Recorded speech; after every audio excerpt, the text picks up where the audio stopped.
The following contains material that some viewers may find offensive.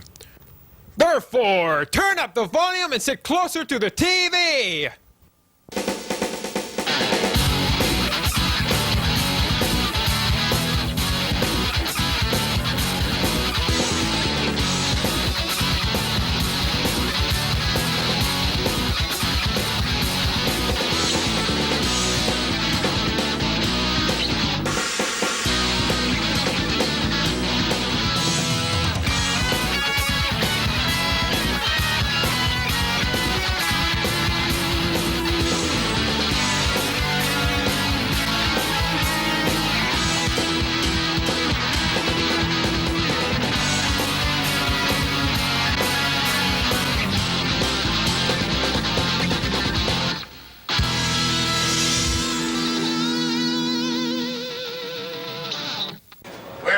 Teams. Black, red. All righty, we've got two members distributing cards. We're here. Ladies and gentlemen, how are you tonight? Good. Are you ready for an improv competition? Yes. Are you ready to watch these two teams battle it out for improv supremacy? Always. Are you the only people in the club paying any attention? Yes. Indeed. Oh, and incidentally, any mention of the Rocky Horror Picture Show is an automatic personal foul. You'll have to go outside and turn around 3 times and come back in. How many people over here? Are you excited about an improv competition? Excellent. For those of you who may not have seen improv before, let me give you the improv primer. Here's how it works. Absolutely everything you're going to see on this stage here will be improvised. It's being made up. If you see, I challenge you, if you see anything tonight that you think you may have seen before on this stage, if you see somebody say the same line, if they come out and they're the same person you saw when you were here a month ago, scream foul, and I will take 5 points off of that team, because it never happens here and on the spot. Everything is being created for you right here on the spot. We make it up, we never do it again. It's just like an Apple program that went really bad. Like the one in my house. But we've got a computer doctor and he's working on it and I need the money. So, we take suggestions from the audience in order to prove once again that we're up to the challenge of producing something brand new. For example, you sir, what do you do for a living with a beard? Francis, you're an auto worker? All right, because you look a lot like Francis Ford Coppola and I had my fingers crossed for a second. But anyway, you're an auto worker, so we would do a scene about an auto worker. And it's just because you're here tonight. We don't normally have an auto worker. Somebody else could be in that seat. Or it could be a different kind of auto worker. What company? Just curious. Well, a small little company down the road, probably. General Motors. Driven some of your product. I like the airbags. They work. Okay. Well, the seatbelt sometimes, you know. By the time you get the airbag, you don't care about the seatbelt anymore, do you? It's only anyway. So we would do the General Motors automotive worker scene, which of course has never happened because you, sir, are part of the chaos theory. You're here tonight, but you could have, you know, not come. But you're a clever person. Now, that's how it works. These guys don't really know what's going to happen tonight because written on these cards are titles of movies that were produced before 1900. Believe me, there weren't very many. As a matter of fact, it's probably all of them. So they haven't seen these titles. These will be the titles of the scenes they will be performing for you. But in order to decide which team gets to go first, I am going to challenge them now to have one player from each team up, please. Thank you very much, gentlemen. Your task is to perform a scene. When I shout statements, you must only utter statements. When I shout questions, you must only speak in questions. You in the audience are the judges. If they're doing statements and somebody asks a question, you scream die, like this. Die! If they're doing questions and somebody uses a statement, you will shout die! Now here's another thing, sometimes they may slow down to think. If they do that, kill them. There is no time for thinking it on the spot. It's just like the parliamentary channel. Gentlemen, this scene will take place in what room found in the board game Clue? The kitchen. Nowhere else, I might add. This scene takes place in the kitchen. We begin with statements.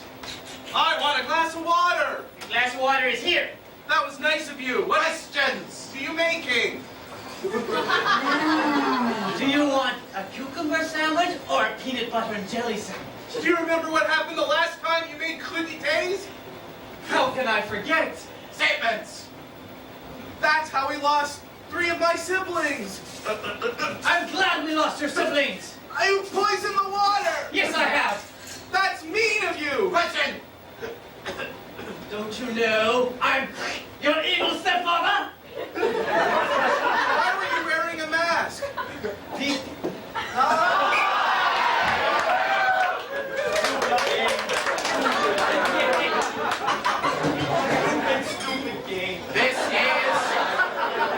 This is a competition, and there are 2 teams, and now it has been decided which team will go first. Now, before they throw down the gauntlet and begin the first scene, I want you to know what we're dealing with here. This is volatile stuff. Anybody saw Die Hard 3? This is the red side, this is the creamy white side. Now, I guess the movie didn't do so well with you folks. Let me introduce you to the red team. The red team consists of Craig and Simon and Adam. Consists of Scott and Jenny and Colin. Keeping score and keeping control at the back of the room is Wally Rothschild, our stage manager. And now I am your genial host, John.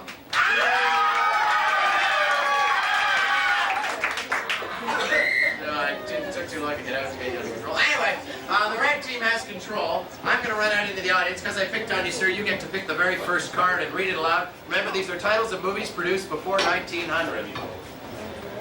There you go. What's it say, sir? A naughty child. The Naughty Child. An innocent flick, I might add. This is going to be our adults-only show. Okay, well, the theme is a naughty child. Was anybody here a naughty child? Well, I heard a peep. Was anyone? If not, I'm just going to pick on someone and assume that they were, because we were all naughty children. I'm naughty. Bad, wicked. Who asked that? Okay. Well then, what's your name, sir? Doron. And what was it that made you naughty as a child? Jumping out of my window late at night around 2 a.m. And you were on what floor? Jumping out of the second floor window at 2 a.m. with the Batmobile waiting below. Not quite, okay. Well, is anyone here with Doron? Yeah. Phew, I wouldn't want to put in the position of finding out that he was here alone. Okay, well we're gonna take, I don't know if you knew him as a child, but that's okay. One of you volunteer a word that describes Doron now. It has to be a real word, not just laughing. Sexual. Sexual. He's just a bastion of sexual energy. No, there's no debating it. Sexual is the word. So we're gonna put that back as naughty child. Let's not make it too young. But anyway, this is a story about Doron, the naughty, dirty little child that would jump out of his window at 2 a.m. What does that mean? Wait and see.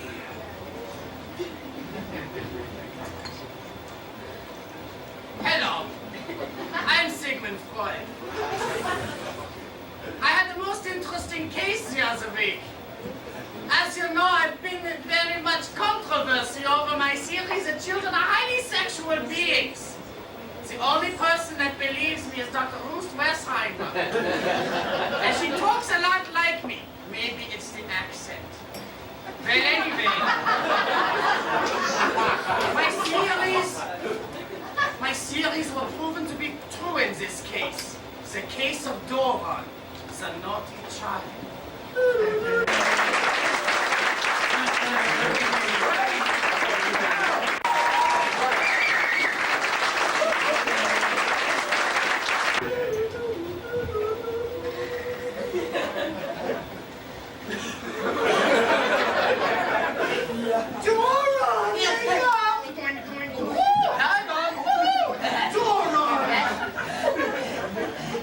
It's time for you to get up and go to school. Give me your sheets. I'm doing laundry today. I haven't. Come.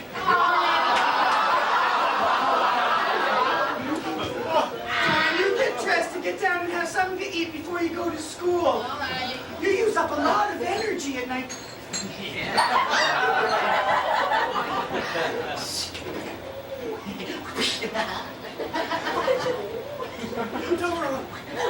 Doran, it's me, Jennifer. I'm afraid that when we had that little tryst at 2 in the morning, you left the panties in your room. They must be somewhere amongst your sheets. Can you go find them? The sheets! Mom's got the sheets! Down in the laundry room. First, I'll put in the cat.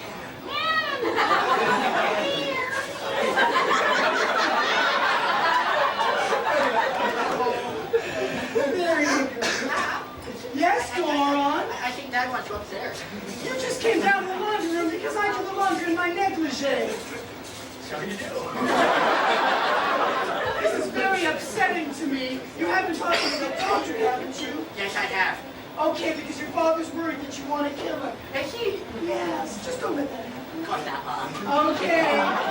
Honey!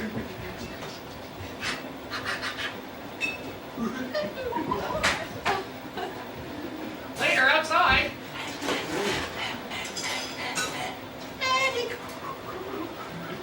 Well, you were too late. While I was waiting for you, I was arrested for indecent exposure, but then the nice judge let me go, and now I'm with him. And I'm fully dressed, as you can see, in a nun's habit. But I'm with the judge. How ironic.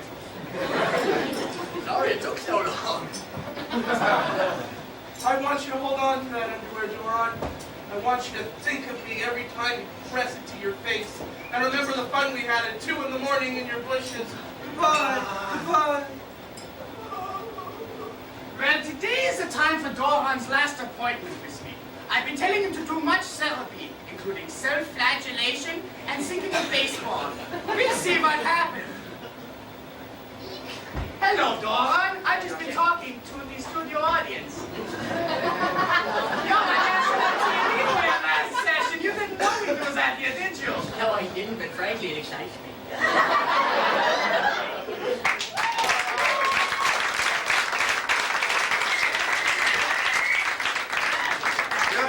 The red team present a scene. You will now see the black team present a scene, and this will decide, because the audience decides here and on the spot, which team pulls ahead in the first round here in the competition. Let's see, let's go up this side of the room.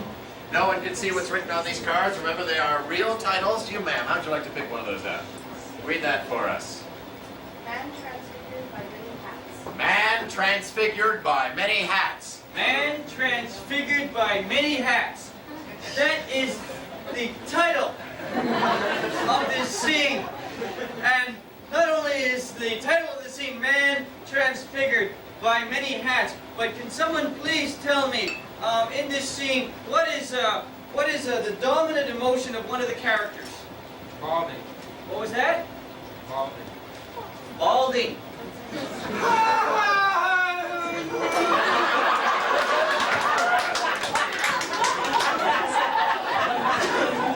I said an emotion, sir, not a pathetic state of existence.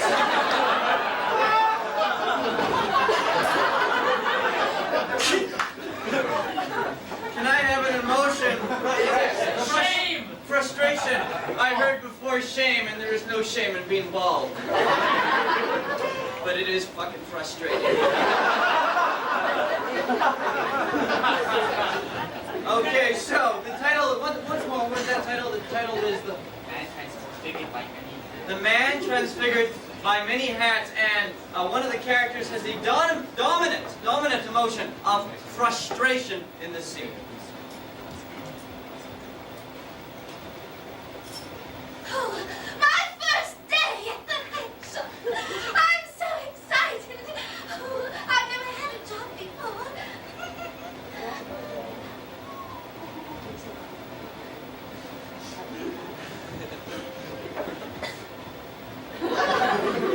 Hello.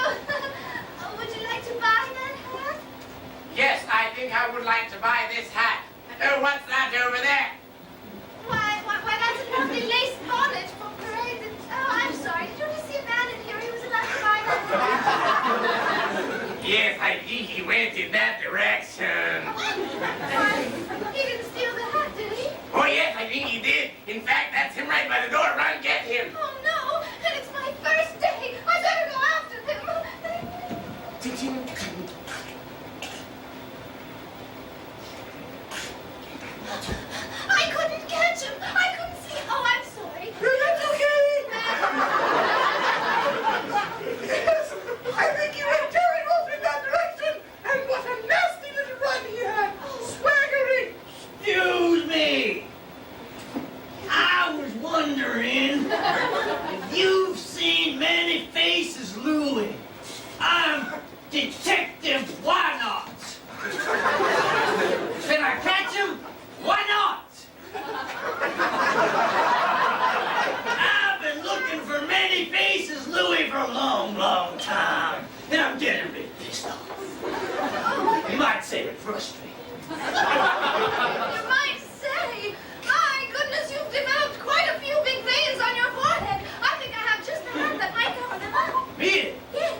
finally found you, Many Faces, Louie. But you will not survive in taking me in.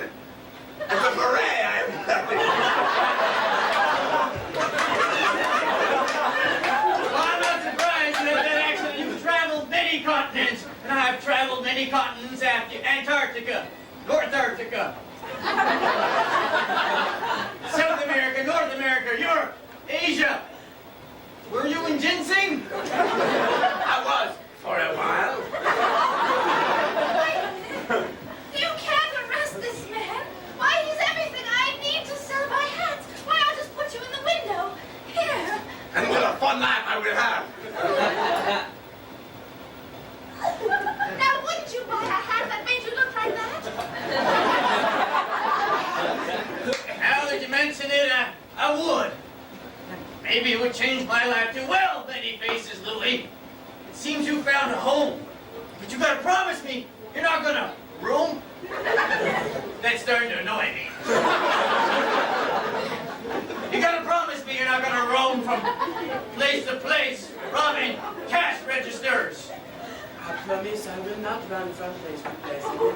In fact, I will give back all the money I have taken from you, and I will spend the rest of my life standing in the windows.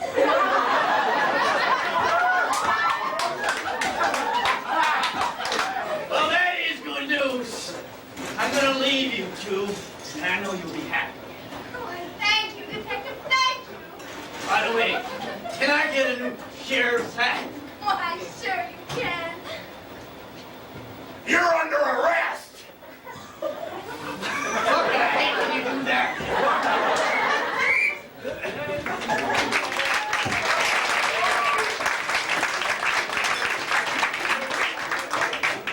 This is where those funny cards you're holding come into use. I want you to show me the side of the card with the color that corresponds to the team. Oh, wasn't that weird? That corresponds to the team that you thought presented the better scene. There will be 3 rounds. Sometimes one scene's better than the other. Sometimes, as in my opinion right now, the scenes are so damn close there's no telling. But you will decide whether the scene presented by the black team with the man transfigured by many hats was the better scene, or if the scene presented by the red team involving Mom and the sticky sheets was the better scene. And you will show us your colors and we will count your cards, and then we will have the results of the first round. And we'll clear on this voting thing. It's not that complicated, eh? I mean, we don't enumerate you or anything. All right, show us your colors. Chance we'll take it. We say we'll bring it. We're gonna make our dreams come true. Do it our way. Nothing's gonna turn us back now. Straight ahead and on the track now. We're gonna make our dreams come true. Do it our way. There's nothing we won't. All right. Captain of the red team, how many black cards were there? There were 11. Are we dyslexic tonight? So I'm just having fun.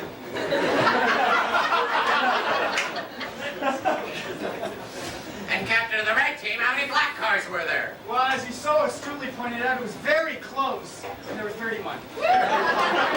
Molly Rothschild is duly noting these results and will be our scorekeeper tonight. However, right now, in order to give teams a chance, the team that presents the best 30-second poem will win 10 points.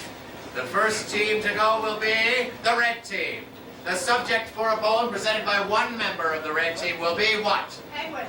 Penguins. Thank you very much. Molly, 30 seconds with a bit of a margin if they seem to have a nice little thing going, but hack them off if they're boring the audience to tears. With pleasure. Red team, present your member.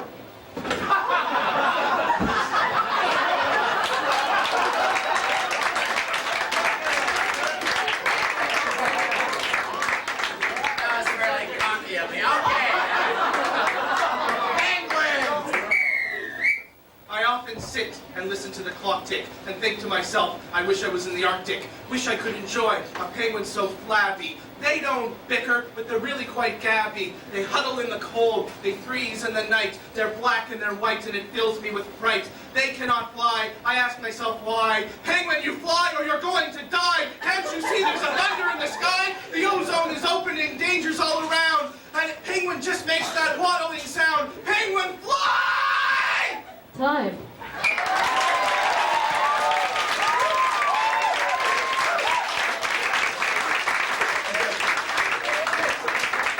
Why, he fairly ejaculated at the end.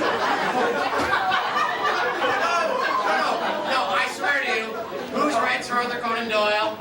You have to tell me, is there anyone here who can attest to this, that Watson ejaculates 3 times in that series? It's true! He says, "What Holmes ejaculated Watson?" It's like out of the blue, suddenly Mr. Watson thinks, okay. So, you guys are taping this shit, aren't you? Okay. Red, black team, present your member. And, the subject for this poem will be...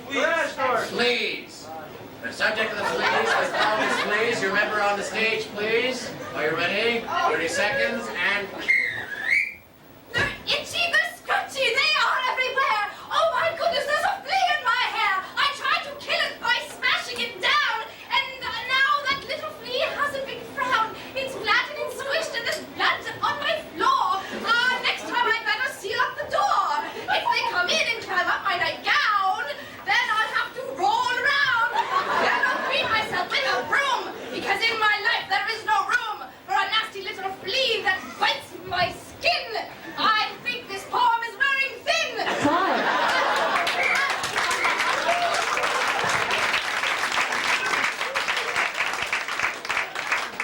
Well done by both teams. By applause-o-meter only, this is for 10 points. Those who thought the better poem was presented by the red team.